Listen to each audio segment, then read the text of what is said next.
దేవుని ప్రియమైన బిడ్డలారా, ప్రభువైన యేసుక్రీస్తు వారి నామంలో మీ అందరికీ నా హృదయపూర్వకమైన వందనాలు.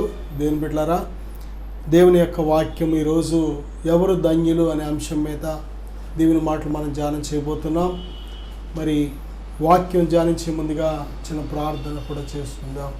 పరిశుద్ధుడా, ప్రేమగల తండ్రి, ఆకాశ మహాకాశాలు పట్టజాలని దైవమా, వాక్యమైన దేవా, ఆత్మస్వరూపుడా మాతో మాట్లాడండి తండ్రి. వినే చెవి, గ్రహించే హృదయం మా అందరికీ దయచేయమని ఈ వాక్యాన్ని మీడియా ద్వారా ఆలకిస్తున్న ప్రతి బిడ్డలను నిండారుగా దీవించి ఆశీర్వదించి తండ్రి మీ సర్వ సత్యములోనికి బిడ్డలు నడిపించమని యేసుక్రీస్తు వారి నామంలో ప్రార్థిస్తున్నాను తండ్రి, ఆమేన్. ప్రియ బిడ్డలారా, ఈరోజు దేవుని యొక్క వాక్యాంశము ఎవరు ధన్యులు. కీర్తన 32వ అధ్యాయం 1వ వచనం, అలాగే రోమపత్రిక 4వ అధ్యాయం 7వ వచనం కానీ మనం చూసినట్లయితే, తన అతిక్రమములకు పరిహారము నొందినవాడు, తన పాపమునకు ప్రాయశ్చిత్తము నొందినవాడు ధన్యుడు. తన అతిక్రమములకు పరిహారము నొందినవాడు, తన పాపములకు ప్రాయశ్చిత్తము నొందినవాడు ధన్యుడు. ప్రియ బిడ్డలారా, ఒకసారి ఆలోచన చేద్దాం. ఈ భూమి మీద బైబిల్ చెప్తుంది, నీతిమంతుడు ఒక్కడునూ లేడు. అందరూ పాపము చేసి దేవుడు అనుగ్రహించి మహిమను పొందలేకపోతున్నారు అని వాక్యం సెలవిస్తుంది. ప్రియ బిడ్డలారా, నోవహు కాలంలో దేవుడు చూసినప్పుడు భూమి మీద ఒకే ఒక్కడు నీతిమంతుడిగా ఉన్నాడు. ఎవరంటైనా నోవహు. ఆ తరము వారిలో నీతిమంతుడిగా ఉన్నాడు. ప్రియ బిడ్డలారా, యోబు కానీ చూసినట్లయితే దేవుని యందు భయభక్తులు కలిగి నీతిమంతుడిగా, యథార్థవంతుడిగా, చెడుతనమును విసర్జించిన వాడిగా ఉన్నాడు.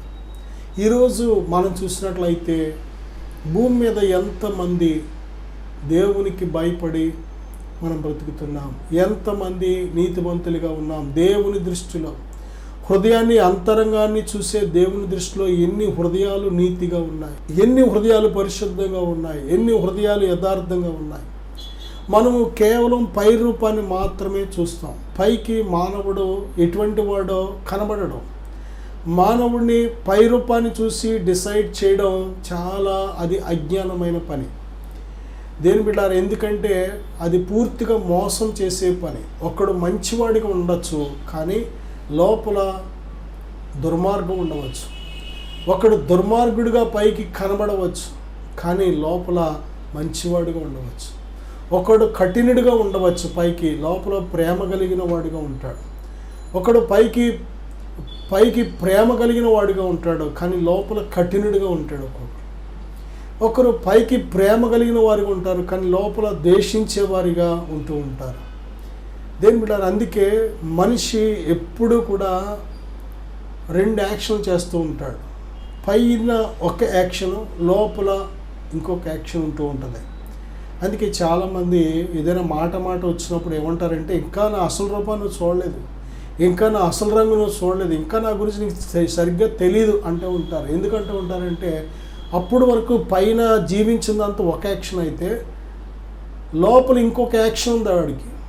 కాబట్టి దేని బిడ్డారా, మనం మనుషుల యొక్క ఈ 2 యాక్షన్లో తెలియకే మనం మోసపోతూ ఉంటాం. మనం కేవలం పై రూపాన్ని చూస్తూ ఉంటాం, పై మాటలు చూస్తూ ఉంటాం, పై రంగును చూస్తూ ఉంటాం, పై జీవితాన్ని చూస్తూ ఉంటాం, అంతే.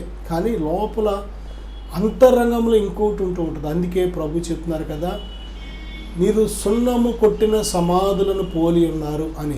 అంటే దేని బిడ్డారా, పైకి అందంగా పెయింటింగ్ వేసి అలంకరించున్నాయి, కానీ లోపల ఏమున్నాయంటే కుళ్ళిన ఎముకలతో, దుర్గంధం అంటే దుర్వాసనతో ఉన్నాయి సమాధులు. అలాగా మానవుని హృదయం ఉంది. ప్రియ బిడ్డలారా, అందుకే ప్రతి మనిషికి కూడా ఏం కావాలంటే పాప క్షమాపణ కావాలి, పాపానికి ప్రాయశ్చిత్తం జరగాలి. అది ఎప్పుడు జరగాలి అంటే మానవుడు సజీవుడుగా ఉన్నప్పుడే జరగాలి. ఒక పాపము చేసిన మానవుడు చనిపోయిన తర్వాత తన పాపానికి ప్రాయశ్చిత్తం చేయడం కుదరదు.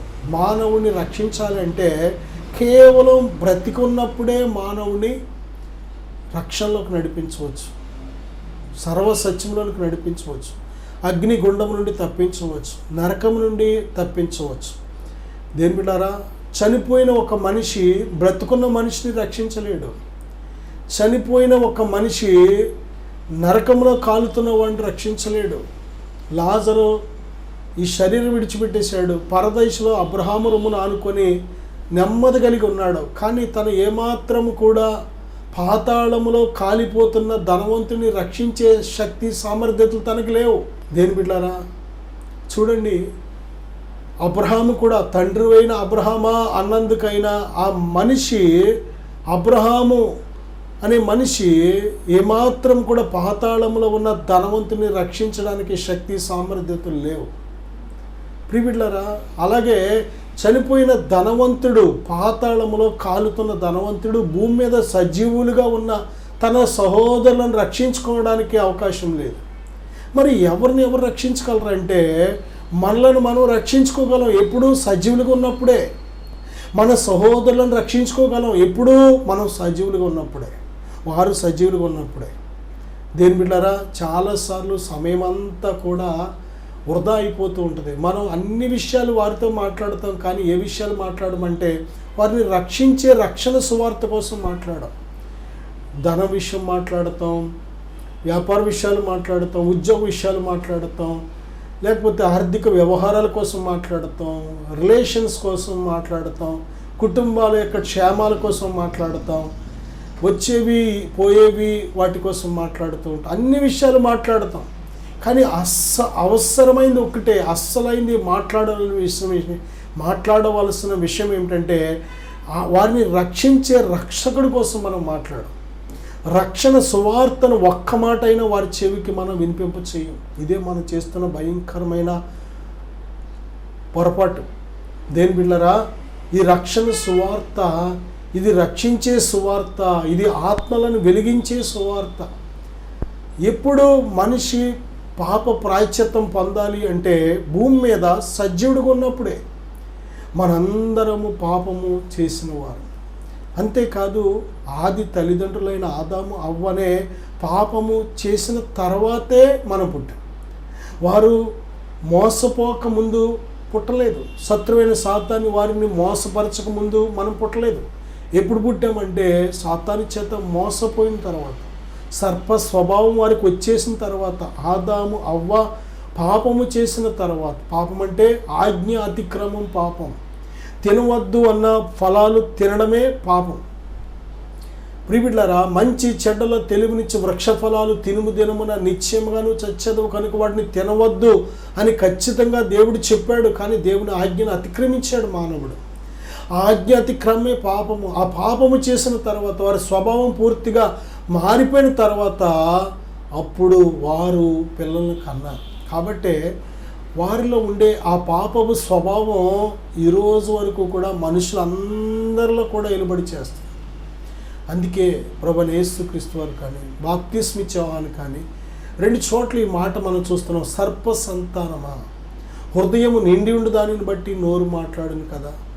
సర్ప సంతానమా, మీరు చెడ్డవారయ్యుండి మంచి మాటలు ఎలాగ పలుకుదురు? నిజమే దేని బిడ్డారా, సర్ప స్వభావం, సర్ప సంతానంగా మారిపోయాం.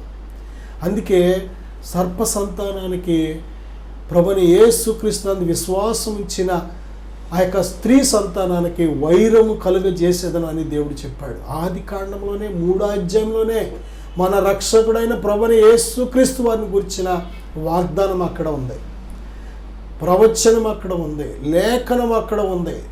దేని ప్రియబిడ్డ, మనం ఏ రోజైతే పాపము చేసి చచ్చిపోయామో ఆ రోజే మనల్ని బ్రతికించడానికి దేవుడు లేఖనం చెప్పేశాడు, వాగ్దానం చెప్పేశాడు. దేని ప్రియబిడ్డ, సాతానుతో దేవుడు ఛాలెంజ్ చేశాడు. ఇదిగో, నీవు నా బిడ్డను మడి మీద కొడతావు, కానీ నా బిడ్డలు నిన్ను తల మీద కొడతారు అని చెప్పాడు దేవుడు. ప్రభువైన యేసుక్రీస్తు వారి ద్వారా ఈరోజు శత్రువు బలమంతటి మీద మనకు అధికారం ఇచ్చాడు. కేవలము దేవునికి లోబడి ఉండండి, అపవాదిని ఎదిరించండి, అప్పుడు వాడు మీ ఎదురు నుండి పారిపోతాడు. ఎందుకంటే శత్రువు కోరలన్నింటినీ కూడా, శత్రువులుండే పవర్ అంతటినీ కూడా సిలువలో పూర్తిగా నిర్వీర్యం చేసేసారు ప్రభువైన యేసుక్రీస్తు.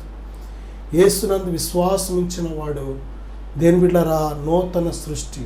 దేవుని కుమారుడిగా, కుమార్తెగా ఒక ప్రత్యేకమైన అధికారంతో, ఆధిక్యతతో దేవుడు అభిషేకిస్తున్నాడు. తన పరిశుద్ధాత్మనే సంచకరువుతో ముద్రిస్తున్నాడు. దేని బిడ్డలారా, బైబిల్ చెప్తుంది తన పాపములకు ప్రాయశ్చిత్తం నొందినవాడు. పాపం ఈ భూమి మీద మనం సజ్జలుగా ఉన్నప్పుడు ప్రాయశ్చిత్తం పొందకపోతే దానివల్ల పర్యవసానం, దాని యొక్క ప్రతిఫలం ఏమి అనుభవించవలసి ఉంటుందంటే నిత్య నరకాన్ని అనుభవించవలసి ఉంటుంది. నరకం అనేది మన కోసం దేవుడు చేయలేదు, శత్రువైన సాతాను కోసం చేశాడు. శత్రువుకి నిత్య నరకం అనే దేవుడు ఏర్పాటు చేశాడు. అపవాదికి వాడి దూతలకు ఏర్పాటు చేయబడిన నరకాగ్నిలో పొండని దేవుడు అక్కడ హెచ్చరిస్తున్నాడు, గద్దిస్తున్నాడు. ఎందుకంటే దేని బిడ్డరా ఆజ్ఞాపిస్తున్నాడు. ఎందుకంటే ఆ యొక్క నరకం అనేది, నిత్య అగ్నిగుండం అనేది కేవలం సాతాను కోసం ఏర్పాటు చేశాడు. కానీ మనం ఎందుకు వెళ్ళవలసి వస్తుంది అంటే ఆ సాతానుని వెంబడించడం ద్వారా, సాతాను మనస్సు మనం కలిగి ఉండటం ద్వారా, సాతాను ప్రేరేపణకు మనం లోబడటం ద్వారా, సాతాను స్వభావం మనం ధరించుకోవటం ద్వారా. దేని ప్రిబిడ్డ, అందుకే భూమి మీద నేడు అనబడే సమయం ఉన్నప్పుడే ఆది నుంచి కూడా దేవుడు హెచ్చరిస్తున్నాడు. పరలోక రాజ్యం సమీపించి ఉన్నది, మారు మనసు పొందండి, మారు మనసు పొందండి. అందరూ అంతటా రక్షించబడడం దేవుని చిత్తం. ఈ చిన్నవారిలో ఏ ఒక్కరు రక్షించబడడం దేవునికి ఇష్టం లేదు, దేవుని చిత్తం కాదు. అందరూ రక్షించబడాలి, మనం రక్షించబడాలి. రక్షణ అంటే ఆ శత్రు స్వభావం నుంచి మనం బయటపడ్డాం. రక్షణ అంటే రాబోతున్న ఆ నరకం నుండి మనం తప్పించుకోవడం. రక్షణ అంటే భక్తిహీనులందరి మీదకి దేవుని ఉగ్రత రాబోతుంది, ఆ ఉగ్రతలోకి మనం వెళ్లకుండా రక్షించబడడం. రక్షణ అంటే మనుషులందరూ చేసిన పాపములు బట్టి ఆ పాపములకు తగిన భయంకరమైన శిక్షను దేవుడు అమలు చేయబోతున్నాడు. ఆ శిక్షలోకి వెళ్లకుండా మనం తప్పించుకోవడమే రక్షణ. రక్షణ అంటే దేని బిడ్డలారా, దేవుని ఆత్మను పొందుకొని దేవుని మార్గంలో దేవుని చిత్తానుసారంగా జీవించడమే రక్షణ. రక్షణ అంటే ఎంతకాలం తెలిసి చేసావో తెలియక చేసావో ఆ పాపములన్నిటినీ కూడా సిలువలో ప్రభువైన యేసుక్రీస్తు వారు కార్చిన రక్తముతో కడుక్కోవడమే రక్షణ. బైబిల్ చెప్తుంది, మన పాపములను మనము ఒప్పుకొని ఎడల ఆయన నమ్మదగిన వాడు కనుక మన పాపములను క్షమించుటకు సిద్ధమైన మనసు గలవాడు ఆయన. ఆయన తన ప్రజలను వారి పాపముల నుండి ఆయనే రక్షించను కనుక ఆయనకు యేసు అని పేరు. దేని బిడ్డలారా, యేసు అంటే రక్షకుడు. ఈ భూమి మీద నేడు అనబడే సమయం ఉన్నప్పుడే మన పాపములకు మనం ప్రాయశ్చిత్తం పొందాలి. మన పాపములకు, మన దోషములకు, మన అతిక్రమములకు ప్రాయశ్చిత్తం పొందినట్లయితే ఎలా పొందగలం? ఎవరు చెల్లించారు మనం చేసిన పాపాలకి? దేని బిడ్డ, ఎవరు మనము చేసిన పాపాలకు శిక్ష అనుభవించారు? ఎవరు మనము చేసిన దోషములు వారి భుజాల మీద వేసుకొని మోశారు? ఒకే ఒక్క ఆయన, ఆయనే ప్రభువైన యేసుక్రీస్తు. 2026 సంవత్సరాల క్రితం మానవ శరీర ఆకారంతో ఈ లోకానికి వచ్చి నీ పాప దోషములన్నిటినీ ఆయన మీద వేసుకొని సిలువలో మోసింది ఆయన, భరించింది ఆయన, ఆ మేకుల దెబ్బలకు బలైంది ఆయన. ప్రియబిడ్డ, ఆయన ఇష్టపూర్వకంగానే తన ప్రాణాన్ని పెట్టాడు. ఎందుకంటే నీ మీద ఉన్న ప్రేమ, నిన్ను రక్షించడానికి. నా సహోదరుడా సహోదరి, యేసుక్రీస్తునందున వారికి ఏ శిక్షా విధి లేదు. యేసుక్రీస్తునందు విశ్వాసం ఉంచిన వాడు మరణములో నుండి జీవంలోనికి దాటి ఉన్నాడు, తీర్పులో నుండి నిత్య రాజ్యంలోనికి దాటి ఉన్నాడని బైబిల్ చెప్తుంది. యేసునందు విశ్వాసం ఉంచిన వాడు నిత్య జీవం గలవాడు. నిత్య జీవ వృక్ష ఫలాలను దేవుడు ఎందుకు చేశాడు అంటే కేవలము ఆ నరకం నుండి మనం తప్పించుకోవడానికే, దేవునితో నిత్య మహిమలో మనం ఉండడానికే, దేవునితో నిత్య సహవాసం మనం చేయడానికే ఆ జీవవృక్ష ఫలాలు నిరభ్యంతరంగా తినవచ్చని చెప్పి ఇచ్చాడు. కానీ మనం అది తీసుకోలేదు, వాటిని తినలేదు. దేని బిడ్డారా, వాటిని తక్కువగా చూసాం, నిర్లక్ష్యంగా చూసాం, అసలు వాటి ఊసే మనం ఎత్తలేదు. ఈరోజు కూడా దేని బిడ్డారా, ఎక్కడ చూసినా మరణకరమైన వార్తలే, మనుషులను చంపుతున్న విషయాలే, మనుషులను నాశనం చేస్తున్న విషయాలే. సువార్త వినబడకుండా శత్రువు అనేక రకాలుగా గొంతు మూసేస్తున్నాడు. ప్రియబిడ్డారా, ఇది జీవం కలిగిన వాక్కులు, నిత్య జీవమునిచ్చే మాటలు. ఏ మాటల చేత నువ్వు రక్షించబడతావో ఆ మాటలు నీకు వినిపిస్తారు అని దేవుడు చెప్తున్నాడు. దేని బిడ్డలారా, ప్రభువైన యేసుక్రీస్తునందు విశ్వాసం ఉంచిన వారు ధన్యులు. ఎందుకంటే దేని బిడ్డ ఆయనే వారి పాపములను సిలువ మీద మోసాడు. దేని బిడ్డ నేడు అనబడే సమయం ఉన్నప్పుడే, దేవుడిని పిలిచినప్పుడే నీ పాపములను ఒప్పుకొని పశ్చాత్తాపడి విడిచిపెట్టినట్లయితే యేసుక్రీస్తు వారి రక్తం, శక్తివంతమైన రక్తం నిన్ను కడిగి పరిశుద్ధపరిచి దేని బిడ్డ నువ్వు దేవునిని సేవించడానికి నీ మనస్సాక్షిని శుద్ధి చేసి సిద్ధపరుస్తుంది. కీర్తన గ్రంథం 32వ అధ్యాయం 2వ వచనములో యెహోవా చేత నిర్దోషి అని ఎంచబడిన వాడు, యెహోవా చేత నిర్దోషి అని ఎంచబడిన వాడు, ఆత్మలో కపటము లేనివాడు ధన్యుడు. రోమపత్రిక 4:8, కీర్తన 32:2లో కూడా దేవుని చేత నిర్దోషి అని ఎంచబడిన వాడు ధన్యుడు. దేవుని చేత మనము నిర్దోషులమని ఎంచబడడం ఎంత గొప్ప ధన్యతో. దేని బిడ్డలారా, అబ్రహాము కోసం దేవుడు ఒక చక్కటి సాక్ష్యం చెప్పాడు, నా స్నేహితుడు అన్నాడు. మోషే కోసం ఒక సాక్ష్యం చెప్పాడు, నా ఇల్లంతటిలో నమ్మకమైన వాడు. ప్రియ బిడ్డలారా, ఒక్కొక్కరు ఒక ప్రత్యేకమైన సాక్ష్యాన్ని కలిగి ఉన్నారు. యోబు అన్ని శ్రమలు అనుభవించినా సరే యోబుని కోసం ముందుగానే దేవుడు ఒక సాక్ష్యం చెప్పాడు. ఏమనంటే, యోబు నీతిమంతుడు, యథార్థవంతుడు, న్యాయవంతుడు, చెడుతనాన్ని విసర్జించి నా యందు భయభక్తులు కలిగి జీవిస్తున్నవాడని సాక్ష్యం చెప్పాడు. దేని బిడ్డ, దేవుని చేత తీర్పు తీర్చే దేవుని చేతే మనం మంచి సాక్ష్యం పొందుకుంటే ఇక మనకు విరోధి ఎవడు? దేవుడు మన పక్షంగా ఉండగా మన మీద నేరం మోపే అధికారం, ధైర్యం, శక్తి ఎవరికి ఉంది? ఎవరికీ లేదు. అందుకే దేవుని చేతే నిర్దోషి అని ఎంచబడాలి అంటే దేవుడు పంపించిన తన అద్వితీయ కుమారుని యందు విశ్వాసం ఇచ్చినప్పుడు ఆయనే మనలను నిర్దోషులుగా ఎంచుతున్నాడు. ప్రియబిడ్డ, నా సహోదరుడా, సహోదరి, ఆత్మలో కపటము లేనివాడు ధన్యుడు. మనం శరీరాన్ని ఎంత శుద్ధి చేసుకున్నా, శరీరాన్ని ఎంత పైకి ఆకర్షణీయమైన భక్తి చేసిన శరీర సంబంధమైన సాధకము లోకంలో ఆకర్షణీయంగా ఉండొచ్చు. మనుషులకు ఇదే భక్తి అన్నట్టు, ఇదే బాగుందన్నట్టు, ఇదే చాలా చక్కగా ఉందన్నట్టు అనిపిస్తూ ఉంటుంది. కానీ శరీరమైన సాధకము కొంచెం మట్టికే అది. కానీ ఆత్మలో కపటము ఉంచుకున్నట్లయితే, కడగబడని పాపం ఉన్నట్లయితే, క్షమించబడని పాపం ఉన్నట్లయితే, దేవుని చేత నిర్దోషిగా ఆ ఆత్మ ఎంచబడకపోతే ఆ వ్యక్తి చనిపోయిన మరుక్షణమే నిత్యమైన వేదనకు వెళ్ళాలి. ఆ నిత్యత్వం అనేది చాలా వేదనతో ప్రారంభమవుతుంది, ఇక ముగింపు లేకుండా కొనసాగించబడుతుంది. బైబిల్ చెప్తుంది, అగ్ని ఆరదు, పురుగు చావదు. నా సహోదరుడా, నీ ఆత్మను ఎందుకు అటువంటి కఠినమైన, అటువంటి భయంకరమైన వేదన కలిగిన స్థలానికి నువ్వు చేతులారా పంపించుకోవాలి? ధనవంతుడు ఏడుస్తున్నాడు, అయ్యో భూమి మీద నాకు 5 సహోదరులు ఉన్నారు, వారు ఇక్కడికే వచ్చేస్తారు, ఎందుకంటే నేను ఎలాగ బ్రతికానో వాళ్ళు అలాగే బ్రతుకుతున్నారు.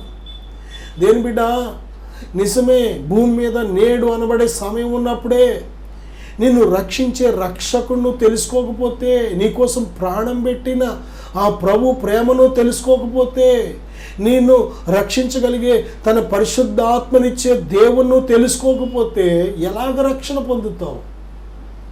దేవుడు పుట్టిన దగ్గర నుంచి వినిపిస్తూనే ఉన్నాడు మనకు పుట్టిన దగ్గర నుంచి ఈ లోకం విడిచిపెట్టే వరకు కూడా ఈ రక్షణ సువార్త వినబడుతూనే ఉంది. కానీ నాది కాదు, నాకు అక్కర్లేదు, నాకు సంబంధం లేదు, నా జీవితం ఇంతే, నేను ఇలాగే జీవిస్తాను, నాకు నచ్చినట్టు ఎలా బ్రతుకుతాను, నాకు ఇష్టం వచ్చినట్టు ఎలా బ్రతుకుతాను అనుకుంటూనే బ్రతికితే, దేని బిడ్డారా, నీ క్రియలను బట్టి దేవుడు నీకు తీర్పు తీరుస్తాడు. ఎవని క్రియల చొప్పున వానికి ప్రతిఫలం ఇచ్చుటకై ఆయన యొద్ద జీతం సిద్ధంగా ఉంది. మనం తప్పించుకోలేం. జీవము కలిగిన దేవుని చేతిలో పడుట బహు భయంకరం. దేవుని చేతికి నువ్వు చిక్కితే, పాపము చేసి అకస్మాత్తుగా నువ్వు పట్టబడి ఆ యొక్క దేవుని చేతికి నువ్వు చిక్కితే తప్పించుకోలేవు. నా సహోదరుడా, సహోదరి, జాగ్రత్త, మోసపోవద్దు, హృదయాన్ని కఠినపరుచుకోవద్దు. నేడు అనబడే సమయం ఉన్నప్పుడే పాపం విడిచిపెట్టే, పాపాన్ని క్షమించే ప్రభువు దగ్గర చిన్ని ప్రార్థన చేయి. ప్రభువా, నేను పాపిని, నన్ను క్షమించు అనగానే దేవుడు క్షమించుటకు సిద్ధమైన మనస్సు గలవాడు.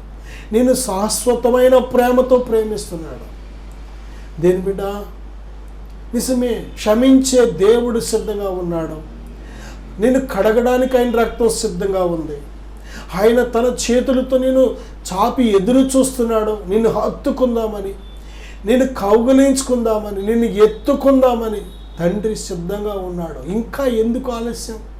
ఇంకా రేపని మాపని పాపం విడిచిపెట్టడానికే ఇంకా రేపని మాపని వచ్చే సంవత్సరం తర్వాత చూద్దాం, ఇల్లు కట్టాలి, పెళ్ళిళ్ళు చేయాలి, అప్పులు తీరాలి, నాకు ఇంకా ఒంట్లో బాగుండాలి అనుకుంటూ ఏదో ఒక కారణం చెప్పుకుంటూ దాటిపోతున్నావు. కానీ నువ్వు సిద్ధపడని సమయంలో, నువ్వు సిద్ధపడకుండా ఉన్న సమయంలో అకస్మాత్తుగా మనను పట్టుకుంటుంది మరణం. చాలా జాగ్రత్త. ఇక మనం ఎంత ఏడ్చినా కన్నీరు రాదు, పశ్చాత్తాపం రాదు. ఇస్కరియోతు యోధా యేసుక్రీస్తు ప్రభువుతో ఉన్నప్పుడు వాడి యొక్క జీవిత ఆయుష్కాలం వాడికి అర్థం అవ్వలేదు. ప్రధాన యాజకుల దగ్గరికి వెళ్ళి ఆయనను మీకు అప్పగిస్తాను, నాకు ఎంత ఇస్తారు అన్నప్పుడు వాడికి అర్థం అవ్వలేదు. ఆ యొక్క రొట్టె ముక్క పుచ్చుకోగానే సాతాను వాళ్ళలోకి వచ్చినప్పుడు, దేని బిడ్డారా, ఆ యొక్క ప్రధాన యాజకుల దగ్గరికి వెళ్ళి ఆ యొక్క బంట్రోతులను సైన్యాన్ని తీసుకొని ప్రభువుని అప్పగించడానికి, ముద్దు పెట్టి అప్పగించడానికి తీసుకొచ్చినప్పుడు కూడా వాడికి ఇంత పశ్చాత్తాపం లేదు. వాడు డబ్బు కోసం బ్రతికినవాడు, మనుషుల కోసం బ్రతికినవాడు. నువ్వు ఈ లోక సంబంధమైన వాటి కోసం బ్రతికితే అవి నిన్ను రక్షించలేవు. ప్రభువును అప్పగించవచ్చు, దూషించవచ్చు, తిరుగుబాటు చేయవచ్చు, లేక ఆ మేకులు కొట్టవచ్చు, బళ్ళెంత పడవచ్చు. కానీ దేని బిడ్డలారా, అది నీకు మంచిది కాదు. ఎప్పుడైతే హృదయం కఠినమైపోయిందో, ఇస్కరియోతు యోధా హృదయం కఠినమైపోయిందో, ఆ కఠిన హృదయంతో వాడు ఎలా ప్రవర్తించాడో, ఎంత దుర్మార్గంగా ప్రవర్తించాడో వాడికి అర్థం అవ్వలేదు. కానీ ఎప్పుడైతే అప్పగించేసిన తర్వాత వారు ప్రభువును పట్టుకొని కొట్టుకుంటూ, పిడిగుద్దులు గుద్దుకుంటూ, ఉమ్ములు ఊస్తూ, ఈడ్చుకు వెళుతూ, దేని బిడ్డలారా, యేసుక్రీస్తు ప్రభు వారిని సిలువేసేసి, హింసించి సిలువేసి చంపే వరకు కూడా ఇస్కరియోతు యోధాకి అర్థమవలేదు. ఇక ఏడుద్దామని కానీ పశ్చాత్తాపం రాలేదు, ఏడుపు రాలేదు, యథార్థమైన ప్రార్థన రాలేదు. హృదయం కఠినమైపోయింది. ఇక దేని బిడ్డ ఒక్క నిర్ణయం చేసుకున్నాడు, ఇక నాలాంటి వాడు బ్రతకూడదు, ఇంకెలాంటి బ్రతుకు కాదు. ఇక హృదయం కఠినమైపోయింది, పశ్చాత్తాపం రాలేదు, ఒక్క కన్నీటి బొట్టు కూడా కార్చలేకపోయాడు. అంత కఠినంగా ఉంటే హృదయంలో నెమ్మది ఉంటుందా? సంతోషం ఉంటుందా? సమాధానం ఉంటుందా? రక్షణ ఉంటుందా? నిరీక్షణ ఉంటుందా? ఉండవు. అవి ఎప్పుడైతే లేవో ఒక్క నిర్ణయం చేసుకున్నాడు, అంతే, చచ్చిపోవాలి, ఆత్మహత్య చేసుకోవాలి. ఉరి పెట్టుకున్నాడో చచ్చిపోయాడు. దేవునికి విరోధంగా హృదయాన్ని కఠినపరుచుకొని ఏమీ వర్ధిల్లలేం మనం. నా మట్టుకు నేను దేని బిడ్డ అలాగే తిరుగుబాటు చేస్తూ ఉండేవాడిని. యేసు ప్రభు ఉంటే కనబడమను, మాట్లాడమను, పిచ్చిగా వాగుతూ ఉండేవాడిని. యేసు ప్రభు అంటే అసహించుకుంటూ ఉండేవాడిని, బూతులు తిడుతూ ఉండేవాడిని, భయంకరంగా మాట్లాడుతుండేవాడిని. దేవుని నమ్ముకున్న పిల్లలన్నా సేవకులన్నా చాలా ఒక క్రూరుడిగా ప్రవర్తించేవాడని. యేసయ్య నన్ను ఎలాగ ఓర్చుకున్నారో నాకైతే తెలియదు, కానీ అదే యేసయ్య నిన్ను ఓర్చుకుంటున్నారు. అదే యేసుక్రీస్తు ప్రభు వారు నిన్ను ప్రేమిస్తున్నారు. ప్రభు అని యేసుక్రీస్తు వారు నన్ను పట్టుకోకపోతే, నేను ఆయనకు లోబడకపోతే, ఈ పాటికి ఎప్పుడో నేను చచ్చిపోయి మట్టిలో కలిసిపోయేవాడిని. యేసుక్రీస్తు ప్రభు వారు నన్ను పట్టుకోకపోతే, ఆయన చేతులకు నేను చిక్కకపోతే, ఈ పాటికి ఏదో ఒక వ్యాధి వచ్చి నేను చచ్చిపోయేవాడిని. నా పాపాన్ని బట్టి ఎవరో ఒకరు నన్ను చంపేసేవారు, ఎందుకంటే నా జీవితం అలాగుండేది. దేని బిడ్డ, భయంకరమైన నేరస్తుడిగా బ్రతికే నా బ్రతుకును దేవుడు మార్చాడు. నా సహోదరుడా, సహోదరి, యేసుక్రీస్తు ప్రభువు నిన్న నేడు నిరంతరము ఏకరీతిగా ఉన్నాడు. నా బ్రతుకుని మార్చిన యేసయ్య నీ బ్రతుకుని మార్చగలడు, బాగు చేయగలడు. నీ రూపాన్ని మార్చుకోక్కర్లేదు, నీ పేరుని మార్చుకోక్కర్లేదు, నీది ఏది దానికి అక్కర్లేదు. ఆయనకు కావలసింది నీ హృదయం. నీ హృదయం మారితే నీ బ్రతుకంతా మారుతుంది. నీ హృదయం మారితే నీ మాటలు మారుతాయి, నీ ప్రవర్తన మారుతుంది, నీ నడకలు మారుతాయి.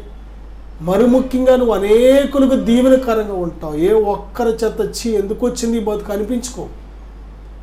ఎందుకు వచ్చిందిరా ఈ బతుకు అని ఎవడు నేను అనలేడు. ఎందుకంటే దేవుడు మారిస్తే ఆ హృదయం అనేకులకు దీవెనకరంగా ఉంటుంది.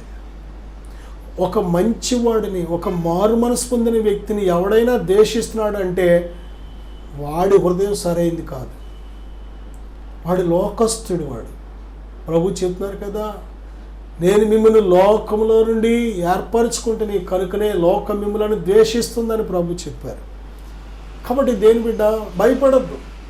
లోకం మిమ్మలను ద్వేషించిన ఎడల నన్ను కూడా ద్వేషించనని తెలుసుకోమన్నారు ప్రభు. అందుకే దేని బిడ్డలారా, లోకంలో ఉన్నాం కానీ లోకస్తులం కాదు. లోకములో నుండి దేవుడు నేను ఏర్పాటు చేసుకున్నాడు, పిలుచుకున్నాడు, ప్రత్యేకించుకున్నాడు. కనుకనే లోకం నిన్ను ద్వేషిస్తుంది. నా సహోదరుడు, ఆ సహోదరి, ఎవరు ధన్యులో తెలుసా? ఆత్మలో కపటము లేనివాడు ధన్యుడు.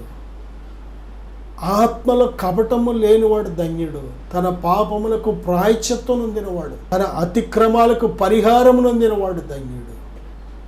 దేని బిడ్డ, నేను మీకోసం ప్రార్థన చేస్తాను. దయచేసి విశ్వాసంతో ఏకీవిద్దాం. పరిశుద్ధుడా, ఘనమైన తండ్రి, ఈ వాక్యాన్ని ఆలకించిన ప్రతి బిడ్డను దర్శించండి నాయన. మాట్లాడండి అయ్యా. వారి హృదయం నేత్రాలు తెరవండి ప్రభువా. సజీవ యాగముగా వారి జీవితాన్ని మీకు సమర్పించుకున్నటకు సహాయం దయచేయమని యేసుక్రీస్తు వారి నామములో ప్రార్థిస్తున్నాను తండ్రి. ఆమేన్. God bless you.